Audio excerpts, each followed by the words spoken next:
नमस्कार. माझ्या यूट्यूब चॅनलमध्ये आपल्या सर्वांचे मनापासून स्वागत आहे. सेवानिवृत्त अधिकाऱ्यांसाठी आनंदाची बातमी. पुन्हा मिळणार नोकरीची संधी. मिळणार पगार आणि भत्ते देखील. जाणून घेऊयात सविस्तर माहिती. त्यापूर्वी चॅनलला नवीन असाल तर लाईक करायला विसरू नका, सबस्क्राईब करायला विसरू नका, नवीन अपडेट्ससाठी बेल आयकॉनला प्रेस करायला विसरू नका आणि माहिती आवडल्यास आपल्या सहकारी मित्रांना शेअर करायला देखील विसरू नका. सेवानिवृत्त कर्मचाऱ्यांना आनंदाची बातमी समोर येत आहे. कारण पुन्हा एकदा त्यांच्या भरतीची घोषणा करण्यात आली आहे. विशेष म्हणजे ही नोकरी परीक्षेशिवाय मुलाखतीद्वारे देण्यात येणार आहे. SBIने त्यांच्या माजी कर्मचाऱ्यांसाठी आनंदाची बातमी आणली आहे. माजी कर्मचाऱ्यांना आता पुन्हा एकदा स्टेट बँक ऑफ इंडियाची जुळण्याची संधी मिळणार आहे.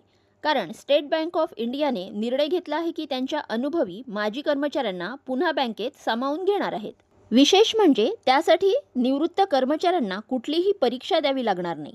स्टेट बँक ऑफ इंडियाने सेवानिवृत्त कर्मचाऱ्यांना काढलेल्या नोकरीसाठी ऑनलाईन अर्ज करण्यासाठी सुरुवात झाली आहे.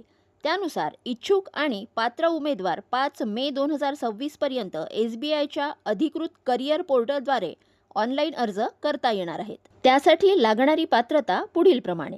SBIच्या अधिकृत वेब पोर्टलवर देण्यात आलेल्या माहितीनुसार या नोकरीसाठी अर्ज करणारे लोक हे SBIचे माजी कर्मचारी असावेत. माजी कर्मचाऱ्यांचे वय 60व्या वर्षी सेवानिवृत्त झाले असावे, म्हणजेच त्यांची स्वेच्छानिवृत्ती घेतली आहे, शिवाय राजीनामा दिला आहे, त्यांना SBI सोबत परत काम करण्याची संधी मिळणार आहे. महत्त्वाचे म्हणजे अर्जदाराचे वय 31 मार्च 2026 पर्यंत 63 वर्षापेक्षा जास्त नसावे. तसेच सेवानिवृत्त कर्मचारी या नोकरीसाठी पात्र ठरणार आहेत.